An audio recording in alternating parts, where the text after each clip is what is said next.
जन्म से जीवन बच्चों की बात करता हूं, ठीक है, उम्र हम आप लोग बोल सकते हैं। ये जब मैं तैयारी करता हूं ना, तो मैं खुद अपने रिश्तों को परखने का प्रयास करता हूं। ये इस कार्यक्रम के बाद मैं ज्यादा अच्छा इंसान बन जाता हूं, रिश्तों के प्रति मेरी समझ और ज्यादा बढ़ जाती है। वही है, जैसे दीपावली में आप साफ सफाई करते हो, घर सुंदर हो जाता है ना, तो मुझको भी अपने झाड़ फूक फेंकने का अवसर मिलता है। अब ये बताइए, बच्चों को जन्म कौन देते हैं? जल्दी जल्दी बोलना है ना। माता पिता, है ना, बहुत बढ़िया। यदि माता पिता जन्म देते तो दुनिया में कोई निसंतान दंपत्ति नहीं, है ना। आंसर आपका सही है। यदि माता पिता जन्म देते तो दुनिया में कोई निसंतान दंपत्ति नहीं होती। सही बात है ना, माता पिता तो है ना, उन लोग समात्मान तो है ना, फिर निसंतान क्यों है?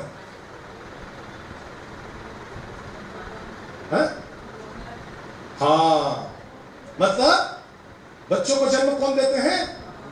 माता पिता माध्यम होते हैं। उमर हम बोलो, आप लोग ना मेरी बात में खो जाते हो।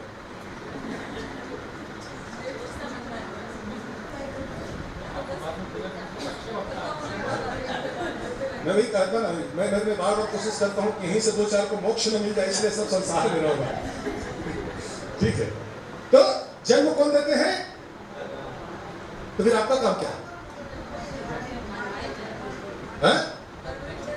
परवरिश देना। परवरिश आप क्या करोगे? वो अनाथालय भेज दो, आपसे ज्यादा अच्छा परवरिश है, दरिया मिलेगा टाइम से। परवरिश वहां भी मिल जाएगा। क्या क्या बात कर रहे हो? माता पिता का काम क्या है? संस्कार, गुरु के आश्रम में भेज दो, अच्छा संस्कार मिलेगा। परवरिश को बड़ा चीजें हैं। प्रेम, दादी से बढ़कर क्या प्रेम दोगे आप? नानी के घर भेज दो, 4 मिनट में वो दूध पिलाते पिलाते ही बच्चा काट दे तो ही पर मार देती है।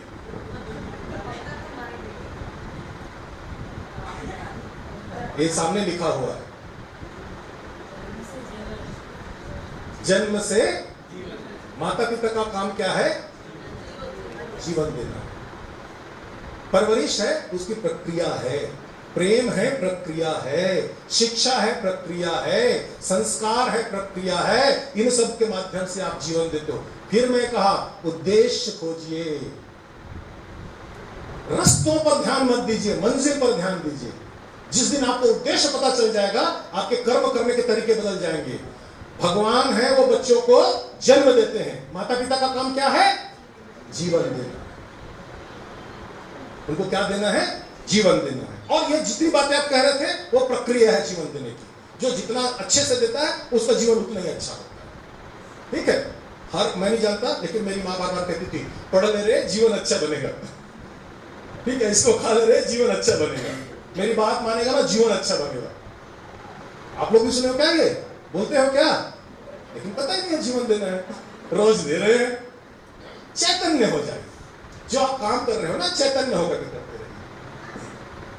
अच्छा परवरिश का मतलब ज्यादा सुविधा देना नहीं, लेकिन दुर्भाग्य से आजकल माता पिता है वो यही है। इंदिरा गौड़ जी बहुत अच्छी कविता हुआ करती थी, कोई बहुत प्यारी लाइन बता रहा हूं। ठीक है, ये वीडियो से रिकॉर्ड करके ले लीजिएगा, बहुत प्यारी लाइन है, ध्यान से सुनिएगा। होता रहे अगर अनचाहा तो लगती है व्यर्थ जिंदगी। अच्छी बात है। मैं जो सोचता हूं, जो सोचती हूं, होता ही नहीं है, सब कुछ व्यर्थ है, ऐसे लगता है ना। बहुत अच्छी स्थिति है, कसम से बुरी नहीं है, आगे जब उतारो ज्यादा खतरनाक है। ठीक है, यदि आप इस स्थिति में हैं तो अभी भी संभावना आपके साथ है। होता रहे अगर अनचाहा तो लगती है व्यर्थ जिंदगी, और होता रहे अगर मन चाहा तो खो देती है अर्थ जिंदगी। जिंदगी का अर्थ नहीं है, और अर्थ खोजने हैं तो रहना थोड़े बहुत अभाव में। हुआ हमें यह अक्सर अनुभव जाकर अपने गांव में। तो आपके साथ समस्या क्या है? आप अपने पास ये जितना भी, ये तो मैं 3 दिखाया था ना, उसमें पहले में इतना इकट्ठा करके रखे हुए संसारिक पूंजी, और सबको बाल्टी बाल्टी बच्चों के ऊपर डाल रहे हैं, और उनके जीवन का कोई अर्थ नहीं बच गया, क्योंकि सब मनचाहा होगा, सब मनचाहा होगा। यदि अनचाहा हो, लड़का को लगेगा व्यर्थ है, मैं बात नहीं करूंगा, मैं इधर नहीं खाऊंगा, खाना नहीं खाऊंगा, कोई तकलीफ नहीं। लेकिन हमारी समस्या क्या है कि हमने व्यर्थ जिंदगी को निरर्थक जिंदगी बना दिया। एक बहुत प्यारी बात कह रहा हूं, फिर ध्यान से सुन लीजिए। भगवान ने यदि आपको संपन्नता दी है, साधन दी है, उसके बाद भी आर्टिफिशियल क्राइसिस रखिए। आर्टिफिशियल ज्वेलरी पहनते हैं ना, आर्टिफिशियल सेंट लगाते हैं ना, आर्टिफिशियल साड़ियां मतलब मुस्कुराते हुए आते हैं ना मंचों पर। ये आर्टिफिशियल है ना, बच्चों के लिए उपयोग कीजिए। इसको क्या बोलते हैं? Artificial crisis. मैं दिल्ली में हूं, आप सबके आशीर्वाद से मेरे पास बंगला है, ऑफिस की गाड़ी है, ड्राइवर है, सब है। लेकिन मैं अपने घर को स्कूल ऐसे नजदीक में लिया हूं कि मेरा बेटा है 11वीं में, साइकिल चलाते वहां जाए। मेरी पत्नी के साथ इसमें बहुत बहस हुई। वो चाहते मां है, बोलती नहीं रोड ऐसा है वैसा है। मैं बोला देखो भगवान के ऊपर भरोसा रखो, यदि रोड खराब है, कार के लिए भी खराब है, साइकिल के लिए भी खराब है, यदि तुम्हारे मन में एक भावना आई है तो उनकी सुरक्षा का ध्यान रखो। लेकिन इसका मतलब ये नहीं है कार में भेजना चाहिए। एक उदाहरण बता रहा हूं, ऐसा नहीं मैं कोई मतलब बड़ा अच्छा काम कर रहा हूं, मेरा अपना विश्वास है, उसको मैं करने की कोशिश कर रहा हूं। ठीक है, हो सकता है मैं सही कर रहा हूं या गलत कर रहा हूं, तो परिणाम ही बताएगा। तो अच्छा परवरिश का मतलब है अच्छा सुविधाएं देना नहीं है। जन्म देने का कारण भगवान, माता पिता माध्यम है, फिजिकल मेंटल, माता पिता बच्चों को जीवन देना है। और जीवन देने का मतलब जो आप लोग कहीं बताएं, चरित्र, व्यक्तित्व, जीवन मूल्य, पारिवारिक मूल्य, संस्कृति, आचरण, व्यवहार की शिक्षा देना है। और घर के काम में लगाइए बच्चों को। बच्चों को माता पिता, दादा दादी अपने खुद का काम खुद करना चाहिए, 1000 नौकर चाकर। दुर्भाग्य है, मैं उस घर को प्रणाम करता हूं जिस घर के बच्चे हैं स्कूल से आकर के उसके खाना खाए, उसके प्लेट को नौकर उठा करके रखे। आप उनके जीवन को निरर्थक बना रहे हैं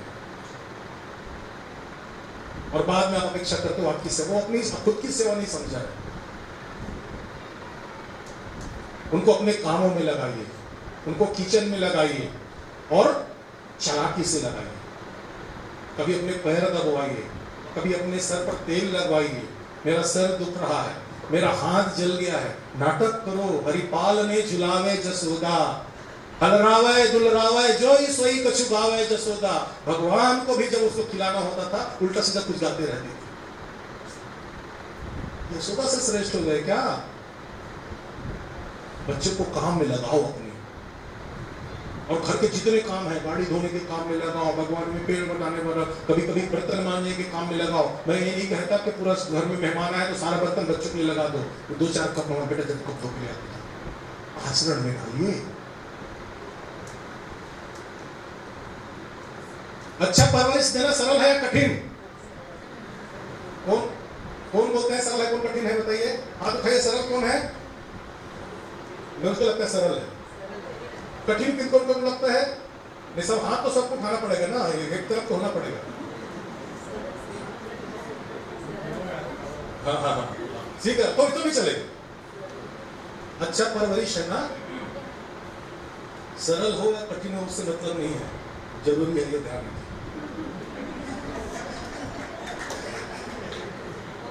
ठीक है, जोर से बोलिए। अच्छा परवरिश सरल कठिन से कोई मतलब नहीं है। सरल है तब भी दो, कठिन है तब भी दो। ठीक है, अच्छा परवरिश है बच्चों की जरूरी है। और करना क्या है बता रहा हूं, कुछ नहीं करना है। आप सब श्रेष्ठ इंसान हो।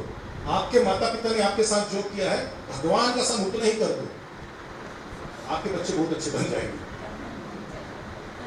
सही बात है नहीं? नेक्स्ट, ये क्या है? परवरिश कैसे करना बता रहा हूं, है ना? अभी तक तो परवरिश का मतलब, परवरिश कैसे करना, वो क्या है? जल्दी बोलिए।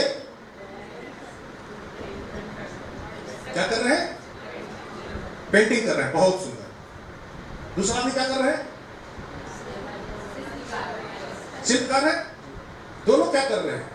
ये क्या कर रहे हैं कि प्रकृति में जितनी सुंदरता है, अच्छी अच्छी चीजें हैं, यहां पर कहीं पर कूड़ा करकट भी पड़ा होगा। सही बात है ना? यहां पर सूखे हुए फल भी पड़े होंगे, सूखी हुई लकड़ी ही पड़ी होगी, सही बात है, जंगल में गया है ना। लेकिन वो क्या कर रहा है? अच्छी चीजों कर रहा है, और उसके बाद आप क्या कर रहे हो? उसकी तारीफ कर रहे हो। ये क्या कर रहा है? पता नहीं, बुरी चीजों को निकाल रहा है ना। एक मूर्ति के एक स्वरूप देने के लिए जो जो निरर्थक चीजें उसको क्या कर रहा है? वो यही काम करना है बच्चे को परवरिश में, बस जीवन देने की कला इतना ही है। सृष्टि में जो जो अच्छी चीजें हैं वो उनके जीवन में ला दीजिए, और जो जो बेकार चीजें हैं उसको निकाल दीजिए। आसान है कि नहीं है? नहीं, आसान तो मैं प्रक्रिया की बात कर रहा हूं। अभ्यास कठिन हो सकता है, प्रक्रिया आसान। ठीक है, प्रक्रिया आसान, अभ्यास कठिन हो सकता है। लेकिन हमारी समस्या क्या है? हमारी समस्या यह है कि मुझको पता ही नहीं। मैं यहां पर आपको यह बताने के लिए आया हूं कि करना क्या है, कैसे कर सकते हैं, और वो भी कुछ संकेतों में। ऐसा नहीं पूरा मैं बता दिया यही करना है। आप अपने ज्ञान से, अपने परिवार, अपने संस्कार, अपनी पृष्ठभूमि और समय के अनुसार उसमें प्लस माइनस करते रहिए। लेकिन कठिन भी है बहन जी, चलेगा।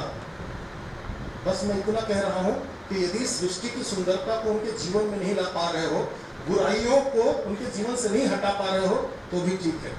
वो उस बच्चे का पूर्व जन्म का कुछ फल होगा, कोई साधु संत सन्यासी अच्छा आदमी बन जाएगा। दुर्भाग्य क्या मालूम है? दुर्भाग्य है कि सृष्टि की गंदगियों को मैं उसमें डाल रहा हूं और उनकी बुराइयों को प्रोटेक्ट करके रखा हूं। नहीं, इसको रहने दे, क्या बात करता है। अधिकांश घरों में ये हो रहा है। ठीक है, उल्टा काम हो रहा है, उल्टा काम हो रहा है। और ये सबसे बड़ी समस्या है। माता पिता हैं, वो खुद अपने संतान के आज के डेट में सबसे बड़े दुश्मन हैं। माफ करना, नहीं कह रहा, क्योंकि वो तो अबोध है बेचारे, वो जानते नहीं है। लेकिन आप क्या कर रहे हो उनके साथ? आपको ये करना है, आप उल्टा किए चले जा रहे हैं। और आजकल और एक बता रहा हूं गोपाल जी, मैं अपने साथ में देखता हूं लोग बाग है ना, जो पिता आज के नए नए माता पिता बने हैं, अपने जीवन की हीनता को अपने बच्चों के अंदर देखते हैं। मुझको ये नहीं मिला था, इनको मैं दूंगी या दूंगा। अपने जीवन की दरिद्रता को माध्यम बना करके बच्चों का परवरिश करोगे, बच्चा कभी आगे नहीं बढ़ेगा। ध्यान रखिए, फिर वो स्लाइड याद रखिएगा, बच्चों की परवरिश में क्या डाल रहे हो। राइट वाली लाइन है कि ग्रीन वाली लाइन है? मेरे जीवन की दरिद्रता, मेरे जीवन का अपमान, मेरे जीवन का अपराध बोध, मेरे जीवन की हीनता, मेरे जीवन का पूर्वाग्रह, मेरे जीवन का बैर, मेरे जीवन की ईर्ष्या। बच्चों को डॉक्टर बनाना अच्छी बात है। सोचो कि जैन समुदाय में एक हॉस्पिटल बनेगा, मेरा बच्चा वहां का सबसे बड़ा सर्जन रहेगा, समाज के लोगों का ख्याल करेगा। यह भावना रखो। मेरी जेठानी का बेटा डॉक्टर बन गया, ये भी बनेगा।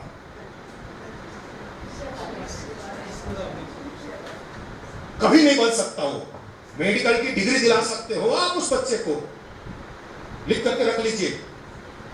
अरे कई राजा नहीं बना पाए अपने बेटे को यार, तो सब लोग चाहते थे राम मुनिगण मिला ही विशेष बन सबई भांत हित मोर, और तहमह पितु आयस बहुरी सम्मत जननी तो भरत प्राण प्रिय पावहि राजू, विधि सब विधि मोहि सन्मुख आजू, और जाऊं न जाऊं बल ऐसा हूं काजा, प्रथम गन ही मोहि मूढ़ समाजा। मेरा भाई राजा बनेगा भरत, और ऐसे अवसर को छोड़ करके यदि मैं जंगल ना जाऊं ना, तो लोग बेवकूफों की जब लिस्ट बनाएंगे, मूर्खों की लिस्ट बनाएंगे, तो सबसे पहले राम का नाम लिखेंगे। मैं इतना मूर्ख नहीं हूं, भरत राजा बनेगा। राजा दशरथ है, एक मिनट विरोध नहीं किया इस प्रस्ताव का। अवश्य दूत में पटिया प्राता, अही है बैग सुनत तो भ्राता। मैं कल भेजूंगा कहीं, कल जाएंगे दूत भरत के ननिहाल भरत को लाने के लिए, क्योंकि भरत उस समय थे नहीं।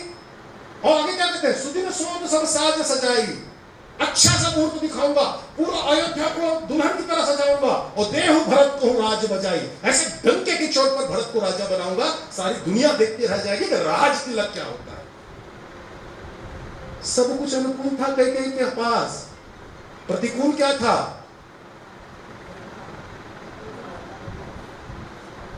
भावना। आपके माता पिता, गुरु, समाज, शिक्षा, ज्ञान, संस्कार, आचरण कुछ भी काम नहीं आना है। तो बताया था ना, एक आदमी बीच में बैठा, सर गिर गए। तो बच्चों की परवरिश में अपनी बुराइयां मत लाइए, कृपा करके। आप उनको सब कुछ कर सकते हो, लेकिन वो जो चाहते हो नहीं बनेगा, ये एक गारंटी है, गारंटी है।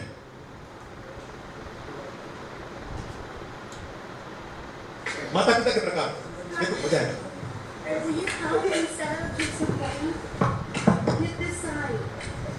कैसे माता पिता होते हैं देखिए।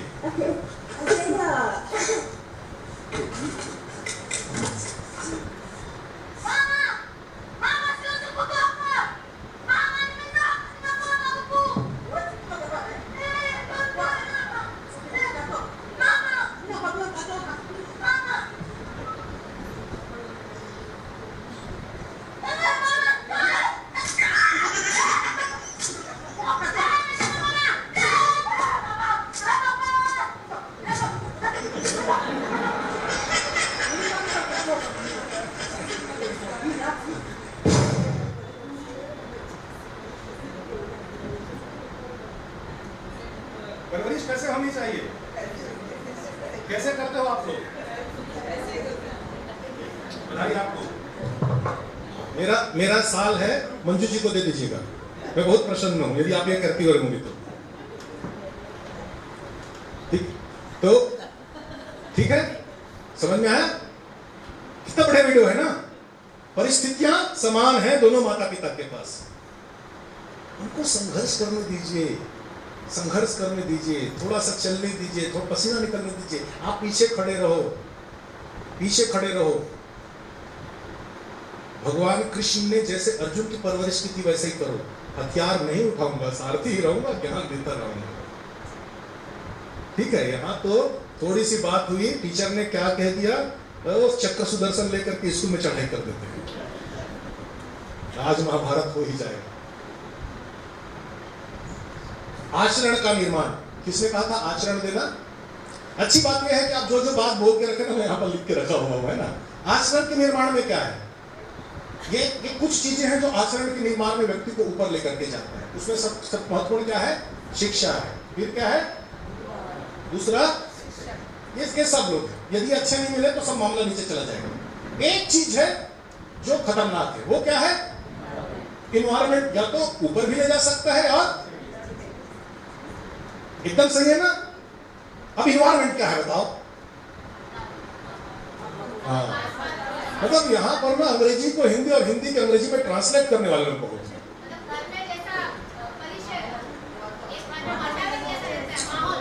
बहुत बहुत है ना। ये दो वातावरण, बच्चों के जीवन में दो प्रकार के वातावरण होते हैं। ठीक है, पहला वातावरण क्या है और दूसरा, ये दो वातावरण है बच्चों को मिलते हैं। जब वो घर से बाहर निकलते हैं तो सामाजिक वातावरण है, और घर के अंदर रहते हैं तो विश्वास मानिए सबसे खतरनाक वातावरण ये है। यदि घर का वातावरण है सबसे अच्छा हो गया तो समाज में बाहर में जितना भी वातावरण बने लाखों में आपका बच्चा लग रहेगा। जे रहीम उत्तम प्रकृति का करी सकत कुसंग, और चंदन विश्व व्यापय नहीं लपटे रहत भुजंग। चंदन के पेड़ में हजारों भुजंग है, विषधर नाग लपटे रहते हैं, लेकिन चंदन अपने स्वभाव से शीतल। आपके संस्कार, आपकी प्रवृत्ति, आपके परिवार की मर्यादा, आपके बोलचाल, सब कुछ आपके बच्चे में परिलक्षित होगा यदि इस वातावरण, क्योंकि इस पर आपका कंट्रोल नहीं है।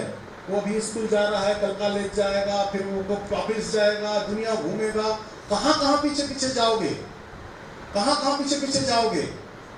इधर कोई टाइट रख लो, ठीक है। और मैं यदि यहाँ पर खड़ा होकर के अच्छी अच्छी बातें बोल रहा हूँ और मैं कुछ ये बाहर जाकर कुछ गलत काम यदि नहीं कर रहा हूँ ना, तो उसमें सिर्फ और सिर्फ मेरे माता पिता का इन्वेस्टमेंट है कि उन्होंने मुझको ऐसा वातावरण दिया हुआ है। और इसीलिए किसी बच्चे को सबसे, हम लोग बात करते हैं हम, लेकिन कभी सोचते नहीं है इसके माता पिता ने क्या संस्कार दिया है। यही बोलते हैं ना बच्चे, अरे बच्चे को 2 साल का बच्चा गलत कर रहा है, माता पिता क्यों बीच में ला रहे हैं भाई? क्योंकि वो जानते हैं जो बोल रहे हैं कि इसका क्या महत्व है। घर के एटमॉस्फेयर को बहुत अच्छा बना करके रखिए, आपका बच्चा बिगड़ेगा नहीं, कोई नहीं बिगाड़ सकता, कोई नहीं बिगाड़ सकता। मैं 20 साल तक जो सिगरेट बनाती थी उस कंपनी में काम किया। कितने साल तक? मैं साइंटिस्ट था, मेरे पास जितना भी सब कुछ है उस कंपनी का दिया हुआ, घर परिवार सब। और उसके बाद उस कंपनी में सिगरेट पीना है वो एडेड, क्योंकि जब तक आप भाई सीधी सी बात है, आप जो बना रहे हो उसका खुद टेस्ट नहीं करोगे कैसे पता चलेगा नमक कम है ज्यादा है ना। तो मुझको कहा गया कि मैं सोचा मुझको भी लगा अच्छा मैं भी थोड़ा कंपटीशन में आ गया, मेरे साथ और 4 लोग ज्वाइन किए थे, वो आगे बढ़ते चले जाएंगे, मैं पीछे रह जाऊंगा। फिर मैंने कहा यार केमिस्ट्री में पीएचडी करने के बाद यदि सफलता ना मिले और सफलता के लिए सिगरेट पीना पड़े तो सत्यानाश है सफलता का, हम तो नहीं पिएंगे। और 20 साल तक मैं कभी टच नहीं किया। ठीक है, मेरा कुछ भी योगदान नहीं है, ये मेरे माता पिता ने जो पारिवारिक आत्मबल मुझको दिया था ना, जिसके चलते मैं वहां पर रह गया। लेकिन आप बच्चों को कंप्रोमाइज करना सिखाएंगे, डबल बैरल सिगरेट चलते रहेगा। फिर मैंने एक बात से कही थी, बहुत प्यारी बात, कहीं पर कला है तो क्या है, एनर्जी है वो वेस्ट हो रहा है, उनके साथ बैठिए, ठीक है, पता कीजिए पहले एनर्जी कहां वेस्ट हो रहा है। लेकिन एनर्जी वेस्ट होने का पता करने का तरीका भी है। तरीका क्या है? एक बार क्या हुआ गुलाब जी, एक पति है ना डॉक्टर के पास गया, उसको लगता था कि उसकी पत्नी कम सुनती है, और वो बार बार उसको बोले कि भाई तुम डॉक्टर को दिखा लो, तुम्हारे साथ समस्या, तुम सुनती नहीं हो। अब पत्नी महिलाएं मानती क्या, उनको सारे परिवार की चिंता है, अपनी चिंता होती नहीं है। वो डॉक्टर के पास जाए ना, तो वो एक काम करते मैं दवाई मांग के ले आता हूँ। वो डॉक्टर के पास गए, तो मेरी पत्नी है सुनती नहीं डॉक्टर साहब, तो कुछ दवाई वाई हो तो बता दो, उनका काम तेज हो जाए। तो बोले भाई समस्या क्या है तो बताना पड़ेगा ना, उसको लेकर के आप, तो बोले नहीं आएगी नहीं वो, तो भाई कम से कम ये तो बताओ कितने दूर से नहीं सुनती है। तो बोले ठीक है मैं कल आता हूँ। अभी वो टेस्ट किया, टेस्ट करने के बाद वो किचन में काम कर रही पत्नी, और वो अंदर वो ड्राइंग रूम में बैठा हुआ सोफा में, वो ऐसे चिल्लाया सुनती हो क्या बना रही हो, अंदर से कोई जवाब नहीं आया, बोले नहीं सुन रही।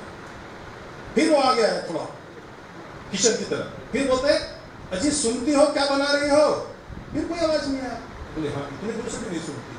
फिर थोड़ा सा आगे बढ़ता है, बोलते सुनती हो क्या बना रही हो, तो जोर से चिल्लाती है 3 बार बोल चुकी खिचड़ी बना रही हो, समझ में नहीं आता क्या?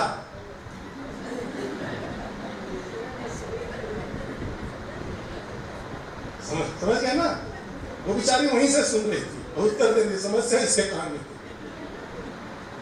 हमारे साथ समस्या क्या है, ऊर्जा मेरी वेस्ट हो रही है, हमें लगता है बहुत ऊर्जा वेस्ट हो रही है, बहुत कला कर रही है। तो ऊर्जा है, खोजिए और उसका एक लक्ष्य बना लीजिए, ठीक है। जीवन में उद्देश्य नहीं होना है, क्योंकि भगवान ने हमको इतनी एनर्जी देकर के भेजे है ना, उसका हम दुरुपयोग करेंगे। तो बैठ करके लक्ष्य बना लीजिए, परिवार के साथ, गुरु के साथ, अपने इष्ट मित्रों के साथ, और लक्ष्य बना करके उनको एक साधन दे दीजिए, ठीक है। लेकिन साधन भी हो तो एप्रोप्रिएट हो, जरूरत से बड़ी छोटी सीढ़ी दे दिए और जरूरत से ज्यादा बड़ी सीढ़ी दे दिए तब भी काम नहीं होना है, उनका समुचित उपयोग की कला भी बताइए। और उसके बाद देखिए वो व्यक्ति है आपके परिवार का, घर का, आपका नाम रोशन करता रहेगा। यदि आप स्वयं है तो आप खुद करते रहेंगे और परिवार से कला मिल जाएगा।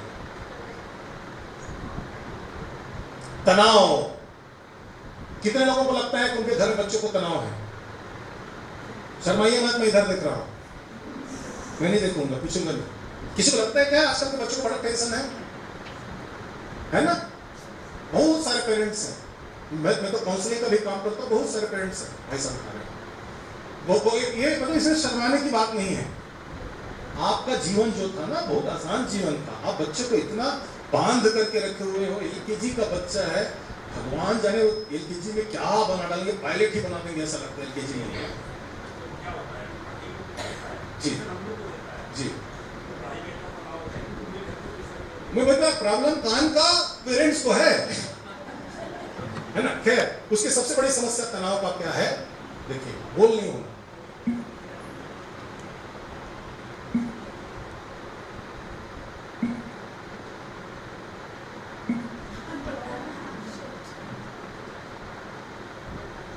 ठीक है, पड़ोसी के बच्चे देख करके होते देखो उसे कितना नंबर आ रहा है, अरे वो कैसे ला रहा है उसको देखो उसका नंबर। अपने बच्चों पे ध्यान दो। ऑब्जेक्टिव है, क्लियर कर उद्देश्य रखो, स्पेसिफिक ऑब्जेक्टिव रखिए। ना विशिष्ट ऑब्जेक्टिव हो। रावण जैसा ऑब्जेक्टिव मत रखो, सोने की सीढ़ी बनाना है स्वर्ग तक धरती से। मेजरेबल हो, उसको मापा जा सके कि भाई मैंने बच्चे से कहा था कि तुमको क्लास में फर्स्ट आना है, क्लास में फर्स्ट कोई बच्चा नहीं आता, यदि उसको 50% आ रहा है 52% का लक्ष्य रखो, आपको 52% आ गया, बच्चा खुश होगा, उसको चॉकलेट दो, ठीक है, आपका भी तनाव कम होगा, बच्चे का भी तनाव कम होगा। क्लास में फर्स्ट क्या होता है? जीवन में कंपटीशन उन 50 लोगों के साथ ही था जिसके क्लास में बैठता है। जीवन में कंपटीशन तो आगे बढ़ने से है। 50 से 52 आ गया, खुश हो जाइए। मेजरेबल हो। तीसरा अटेनेबल हो, वही जो लक्ष्य है वही रखो जो प्राप्त कर सके। रिलेवेंट हो, जो आज के डेट में काम का है वही लक्ष्य रखे उनके लिए। और टाइम बाउंड हो, लक्ष्य रखिए, कोई तकलीफ नहीं होगी। एक और बहुत बड़ी समस्या है, ये सब मैंने 1 घंटे के अंदर स्लाइड बनाई है, ये मेरे पास बाहर निकला। दुर्व्यसन, लत, बहुत लोग बोलते हैं आजकल मोबाइल का लत है ना? है ना? बच्चों को लत है बोलते हैं ना, बच्चे चिड़चिड़ा क्यों हो रहे हैं? उनकी रुचि का काम करने नहीं दे रहे हो। लत क्या होता है, किसी को पता है क्या? लत क्या होता है भाई साहब? अच्छा, आप यहाँ पर बैठ करके सुन रही है, बुरी आदतें होंगी। बहुत लोग को इसी का भी लत होता है, वो प्रोजेक्ट पर डिक्लेयर नहीं हुआ, पहले से जाकर के देखो बुरा बिछा करके रख लेती, बैठना है। लत क्या है? किसी की? बहुत बढ़िया। चीजों को ना सोचिएगा बैठ करके, समस्या का समाधान है ना, उस पर मत जाइए। आजकल के आज डॉक्टर को आप लोग भले गाली देते हो, लेकिन डॉक्टर के पास जाओगे ना, बोलोगे थोड़ा सा इधर दर्द कर रहा है, तो सबसे पहले बोलते हैं ईसीजी करवा लो। है ना? और आप क्या बोलते हो? बेवकूफ, डॉक्टर उसके पास मत जाओ। क्योंकि डॉक्टर है ना, सबसे पहले क्या करता है मालूम है? उनको शिक्षा मिली हुई है कि एक व्यक्ति के मेजर ऑर्गन्स को चेक कर लो, उसमें समस्या तो नहीं है। इंजन ठीक है तो बाकी तो उधर डेंटिंग पेंटिंग कर लेंगे।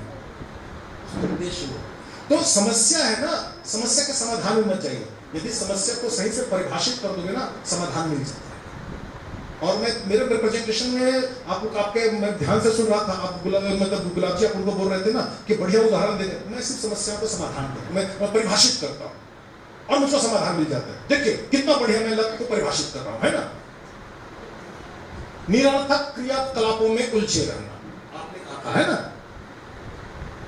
अब इसको यदि आप ऐसे ड्राइंग बना लो, मतलब क्या है? एक व्यक्ति है क्रियाकलाप में उलझा हुआ है, तो उसके पास कुछ प्रतिभा तो है ना, एक ही काम रोज रोज कर रहा है, मतलब उसके पास क्या है? टैलेंट है। लेकिन समस्या क्या है?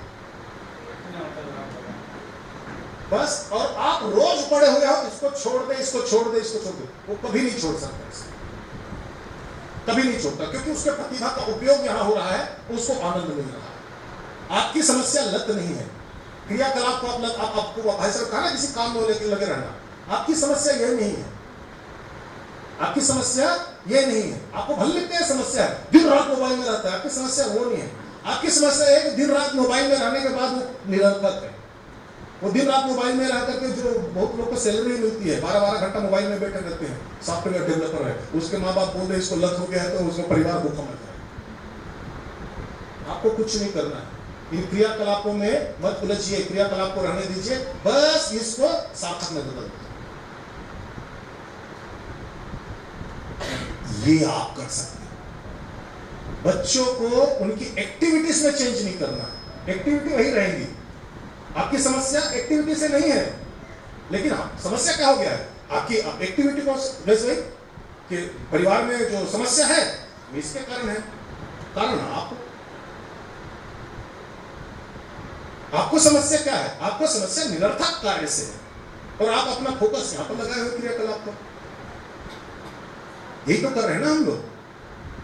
जहां पर समस्या है वहां पर समाधान लगा लो। वो जो निरर्थक कार्य है ना, उसको देखो कि लड़का यही करे, ये लड़की यही करे, लेकिन उससे आउटपुट कैसे मिले? ठीक है, उससे आउटपुट कैसे मिले? उनको ऐसे क्लास खोजिए। यदि मोबाइल में 8 घंटा रहता है, 10 घंटा रहता है, तो ऐसे खोजिए कि मोबाइल के ऐप बनाने के लिए आजकल नए लैंग्वेज सीखने का प्रोग्राम है, हम उसमें लगा दें क्या उसको। फिर उसके बाद क्या होगा कि उस बच्चे को जब सार्थक कार्यक्रम मिलना शुरू होगा ना, तो उसका इंटरेस्ट बढ़ेगा, वो भी समय निकालेगा, उससे कुछ यश मिलेगा, उसको नाम मिलेगा, पैसा मिलेगा, और आप देखना जिस बात को आप बोल रहे हैं उसका लत है, आप बोलोगे अरे कितना बढ़िया लड़का, पहले ना 8 घंटा अपना समय खराब करता था, ऐसे बोलते हैं ना लोग। बहुत प्यारी बात है। ये भी स्लाइड, मैं तो एक ही स्लाइड बन रहा है, मैं आप अंतिम स्थिति में पहुंच रहा हूं, क्योंकि मैं चाहता हूं 5:30 बजे तक खत्म करके आपसे बात करें। हम बच्चों को क्या देते हैं? जीतना सिखाते हैं। क्या सिखाते हैं? आपको एक अच्छी बात बता रहा हूं, जीत का अस्तित्व ही नहीं दुनिया में। जीत नाम का कोई कोई कोई क्रियाकलाप ही नहीं है। ठीक है, मैं बोल रहा हूं, सही बोल रहा हूं क्या? दुनिया में अंधकार नहीं है, अंधकार का कोई अस्तित्व नहीं है। मेरी हनुमान जी की किताब है, कृपया पढ़िएगा, उसमें आखिरी चैप्टर है भाग्य का अस्तित्व। अंधकार है क्या दुनिया में? अंधकार है क्या दुनिया में? है ना, बोलो नहीं यार, क्या तकलीफ है? मैं तो आप जो भी बोलोगे मैं उल्टे ही बोलूंगा, आपको पता है, डरना क्यों? आप ऐसा थोड़ी है कि आपकी आंसर दो, हाँ ताली बजाओ बोलूंगा। आप जो बोलो, मैं यहाँ पर आपसे सहमत होने के लिए या आपको मुझसे सहमत करने के लिए नहीं आया। मैं तो यहाँ पर जो जंग लगा हुआ है उसको मैं चलाने के लिए आया। आप चलाओगे, कुछ ना कुछ गंदा रस निकलेगा। ठीक है, दुनिया में अंधकार है क्या? है ना? है। अच्छा, वेरी गुड। अब दूसरा प्रश्न, जो है उसका सोर्स है क्या है? जिसका भी अस्तित्व है दुनिया में उसका स्रोत है। ठीक है, आपका अस्तित्व है, आपके स्रोत माता पिता है। कौन है? बोलेंगे जिनके माता पिता है, बताओ भाई। ठीक है, ठीक है। ये जो लाइट है इसका स्रोत है, कहां से आ रहा है? बल्ब से आ रहा है, चंद्रमा से, सूर्य से। अंधकार कहां से आता है बताओ?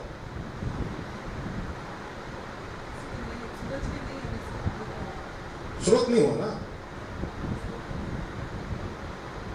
अंधकार का अस्तित्व नहीं है। जो प्रकाश के अभाव को हम अंधकार का नाम देते हैं। समझ में आया? और हम बोलते हैं जीवन में अंधेरा है, और जिसका अस्तित्व नहीं है उस पर लाठी चलाओगे वो मरेगा नहीं। किस पर काम करना है? जिसका अस्तित्व उसी पर तो काम करोगे ना। हम जीवन में किसके लगे हुए हैं? अंधकार को मिटाने में लगे हैं। अंधकार है ही नहीं है, मिटेगा कहां से? उजाला के लिए प्रयास कीजिए, उजाले का अस्तित्व। अंधकार कहां से? वो मरहम बोलिए, अच्छी बात बोला ना मैं? वैसे जीत का अस्तित्व नहीं है। ध्यान से सुनना, ये कोई बात नहीं बताएगा आपको। जीत का अस्तित्व ही नहीं है। इस सृष्टि में कोई जीतता नहीं है, आज तक कोई नहीं जीता है। जीत तो हार की प्रतिक्रिया है, कोई हारता है। इसीलिए जब कुश्ती के मैदान में जब लड़ते हैं ना, तो हारने वालों को 10 तक की मौका देते हैं। 1 2 3 4 10 तक गिनते हैं। जब वो अपना हार स्वीकार कर लेते हैं तब इसकी जीत की घोषणा होती है। वो हारे ना तो कोई जीतेगा नहीं। तो जीत का अस्तित्व नहीं है। जीत क्या है? हार की प्रतिक्रिया है। कोई हार गया। मेरी कविता की बहुत प्यारी लाइन है, रिश्तों के संबंध में ही है। हार का इससे बड़ा स्वाभिमान नहीं हो सकता। तुमको है गर्व यदि जीत की, तो सुन लो तुम, जीत मिली तुमको जब मैंने कुछ हारा है। क्या लाइन है?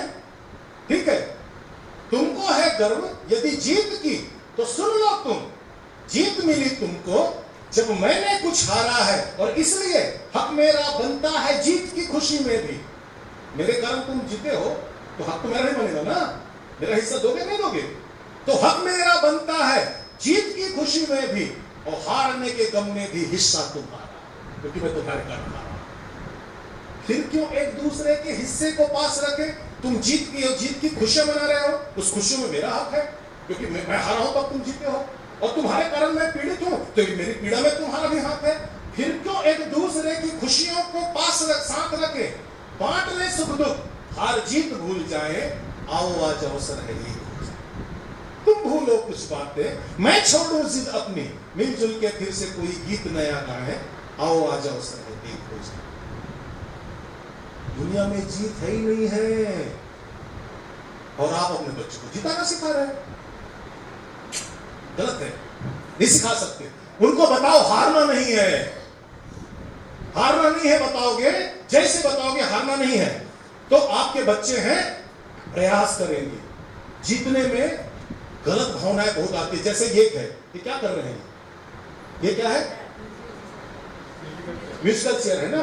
म्यूजिकल चेयर में ये सब लोग किसी न किसी को हराने के प्रयास में लगे हुए, और इस प्रयास में आदमी के अंदर विकार आना तय है। वो कुर्सी हटाएगा, धक्का देगा, ऐसे करेगा, मैं इससे भागे बढ़ जाऊं किसी के प्रति, लेकिन उसको सफल होना सीखा।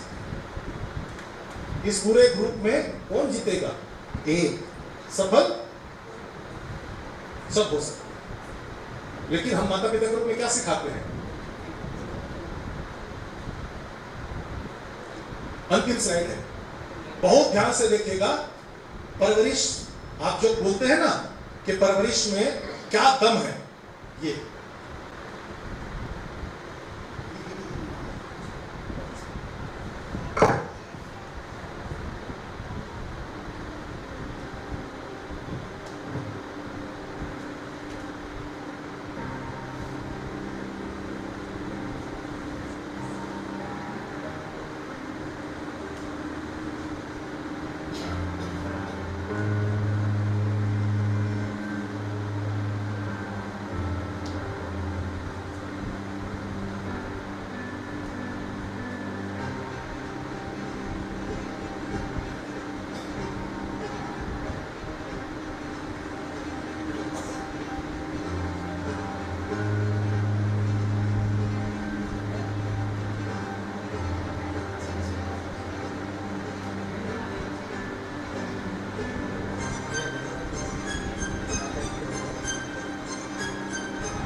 यदि जीवन के किसी क्षण तक आपके द्वारा दिए गए संस्कार का एक अंश भी आपके बच्चे के अंदर है ना, हारेगा नहीं। लगेगा आपको कि वो पराजित हो रहा है, लेकिन अपने संस्कारों पर भरोसा रखना, अपने सद्गुणों पर भरोसा रखना, वो ग्रीन लाइन पर भरोसा रखना। अंतिम एक बात बताता हूँ आपको, गोपाल जी विशेषकर लोग ध्यान देते हैं। हनुमान जी की मेरी किताब है। हनुमान जी के जीवन में बहुत सारा काम किए। सबसे महत्वपूर्ण काम क्या था हनुमान जी का पता है? संजीवनी लेकर के। ठीक है, यदि मैं भक्ति छोड़ दूं, मैं ये भी छोड़ दूं कि भाई वो राम काज किए, वो सब छोड़ दूं, मैं एक संसारी व्यक्ति की तरह बात करूं, तो हनुमान जी का सारा इन्वेस्टमेंट लगा हुआ था उसमें। क्योंकि राम जी घोषणा कर चुके थे कि लक्ष्मण को कुछ होगा तो मैं युद्ध नहीं लड़ूंगा, मैं अयोध्या भी वापस नहीं जाऊंगा, युद्ध ही खत्म हो जाएगा। तो यदि युद्ध नहीं होता तो हनुमान जी को कौन जानते? लंका गए, समुद्र लांघे, लंका जलाए, अक्षय कुमार को मारे, कौन जाने? ये तो राम रावण के युद्ध के परिणति ऐसे कहानी सब जानते हो। सही बात है कि नहीं? तो उनका लौकिक दृष्टि से भी इन्वेस्टमेंट रखा हुआ था। काम क्या था? संजीवनी लेकर के आना था। ठीक है, लेकिन लक्ष्य क्या था? टाइम बाउंडेड था, सूर्योदय से पहले आना। और एकमात्र वैद्य है, वो वैद्य ने हनुमान जी को बताया कि भाई संजीवनी को कैसे पहचानना है। और हनुमान जी कौन है? तुलसीदास लिखते हैं ज्ञानी नाम अग्रगण्य। जब ज्ञानियों की सूची बनती है तो हनुमान जी का नाम सबसे ऊपर में रहता है। ठीक है, ऐसे क्रूशियल टाइम में ऐसा ज्ञानी आदमी हिमालय जाते हैं और संजीवनी की पहचान भूल जाते हैं। कभी आपने सोचा है? ये इतनी बड़ी भूल तो आप नहीं करोगे। एक आदमी है, उसके मतलब प्राण उसका निकला चला जा रहा है और डॉक्टर ने प्रिस्क्रिप्शन लिखा, मेडिकल स्टोर से लेके जाओ, प्रिस्क्रिप्शन ही गवा दिए यार। कमान, कौन कौन कौन? हनुमान जी नहीं, सृष्टि के सबसे बुद्धिमान ज्ञानवान व्यक्ति। उसके बाद भी क्या हुआ? उसके बाद भी काम नहीं बिगड़ा ना। हनुमान जी ने कहा ठीक है, ज्ञान मेरी शक्ति है, ज्ञान मेरा सामर्थ्य है, आज काम नहीं कर रहा है, पटको ज्ञान को। मेरे पास शक्ति भी तो है, बल भी तो है, पहाड़ उठा करके लाए और जिनको ज्ञान है उनके सामने रख दिए, भैया छाट लिया। तो जीवन है ना, एक चीज का नाम नहीं है। हनुमान जी है ना, इसलिए ज्ञानी नहीं कहलाए कि उनके पास ज्ञान ज्यादा था। हनुमान जी इसलिए बलशाली नहीं कहलाए इसलिए बल ज्यादा था। पूरे राम रावण युद्ध में एक आदमी ने युद्ध नहीं लड़ा है, वो हनुमान जी। बलशाली होकर इनको ही सबसे पहले गदा लेकर तू मार ले भाई, राम को मारे। हनुमान जी इसलिए ज्यादा ज्ञानी कहलाए, इसलिए ज्यादा बलशाली कहलाए कि जब वक्त आता था तो अपने जितना भी ज्ञान है, जितना बल है, उसका बढ़िया उपयोग करते थे। तो आपके जीवन में भी सब कुछ अच्छा है, ठीक है। एक ही जगह में उलझे मत रहिए। यदि ज्ञान नहीं काम कर रहा है, पटकिए ज्ञान को, बल लगाइए। बल काम नहीं कर रहा है, बुद्धि लगाइए, ज्ञान लगाइए। और नहीं कुछ भी कर रहा है तो शरणागति है, हाथ उठा लो, हाथ उठा लो। आतंकवादी ही गोली नहीं मारता, परिवार समाज के लोग कैसे करेंगे? लेकिन हमारी समस्या क्या है कि हम जकड़े हुए हैं और उतना ही प्रयास करते हैं खींचने का, बाहर निकलने का, होता नहीं। तो मेरी शुभकामना है आपको। मैं जो अपने जीवन का अनुभव जितने कम समय में मैं इकट्ठा कर पाया इस कार्यशाला के लिए आपके सामने रख दिया। जो बातें अच्छी लगी हो उसको लेकर के चले जाइएगा, बुरी बातें हैं, डस्टबिन है वहां पर डाल दीजिएगा। सब कुछ उठा करके मैं लेकर के जाऊंगा, अगली बार उसके बदले में अच्छी बातें लेकर के आऊंगा, ठीक है। Thank you very much. धन्यवाद आदित्य जी। अब हमारी कार्यशाला संपन्नता की ओर है। मेरा विनम्र निवेदन सृजन के उपाध्यक्ष श्री गुलाब जी मेहता से कि वह धन्यवाद ज्ञापन करें। श्री गुलाब जी मेहता। आज की कार्यशाला का समापन होने जा रहा है। मैं सबसे पहले धन्यवाद देना चाहूँगा हमारे आज के कार्यक्रम के मुख्य अतिथि डॉक्टर आदित्य शुक्ला को, जो हमारे आमंत्रण को स्वीकार कर दिल्ली से यहाँ पधारे। कल रात को आए थे और आज रात को पुनः कोयम्बटूर से पधार रहे हैं। इतनी अपने व्यस्त समय से समय निकालकर इस कार्यक्रम के लिए पधारे। मैं सृजन की तरफ से, तेरापन महिला मंडल की तरफ से आपका हार्दिक आभार प्रकट करता हूँ। विश्वास करता हूँ आने वाले समय में जब भी हम आपको याद करेंगे, आपकी सेवाएं हमें अवश्य मिलेंगी। आपके दोनों कार्यक्रम हमारी अपेक्षाओं से बहुत अच्छे रहे। हमने जो सोचा था उससे बहुत ज़्यादा अच्छे। और मैं समझता हूँ, मैं नहीं कह रहा हूँ, आप सबके बिहाफ पर मैं बात कर रहा हूँ। जितने भी पार्टिसिपेंट आज की इस प्रतियोगिता इस कार्यक्रम में थे, उन्होंने जो उसको महसूस किया है कि जो तरीका उनको समझाने का है, जिस तरह से वो मेहनत करके, तैयारी करके एक एक पॉइंट पर हमको समझाते हैं, मैं समझता हूँ हमको सबको बहुत अच्छी तरह समझ में आया है। तो दोनों ही कार्यक्रम में जो लोग सम्मिलित हुए हैं, उन्होंने जरूर इससे लाभ उठाया होगा। इस कार्य को आयोजित करने में प्रत्यक्ष अप्रत्यक्ष रूप से सहयोग देने वाले सभी कार्यकर्ताओं का मैं दोनों संस्थाओं की तरफ से हृदय से आभार प्रकट करता हूँ। पुनः आदित्य जी का विशेष रूप से धन्यवाद, जिन्होंने कहा है कि वो एक परिवार के सदस्य की तरह हैं। वो जिस तरह के कवि और जिस तरह की उनकी प्रतिभा है, तो शायद बहुत बड़ी फीस देकर भी उनको नहीं बुला सकते। वो बहुत बड़े मंचों पे जाते हैं, इसके बावजूद भी हमारे जैसी छोटी संस्थाओं के आमंत्रण को स्वीकार करके अपने व्यस्त समय निकल के यहाँ निकाय हैं। तो निश्चित रूप से उनकी समय का हमने सदुपयोग किया। आज का जो आयोजन था वो एक सार्थक आयोजन हुआ। इसके लिए आप सबका पुनः धन्यवाद। फिर मिलते हैं अगले कार्यक्रम में।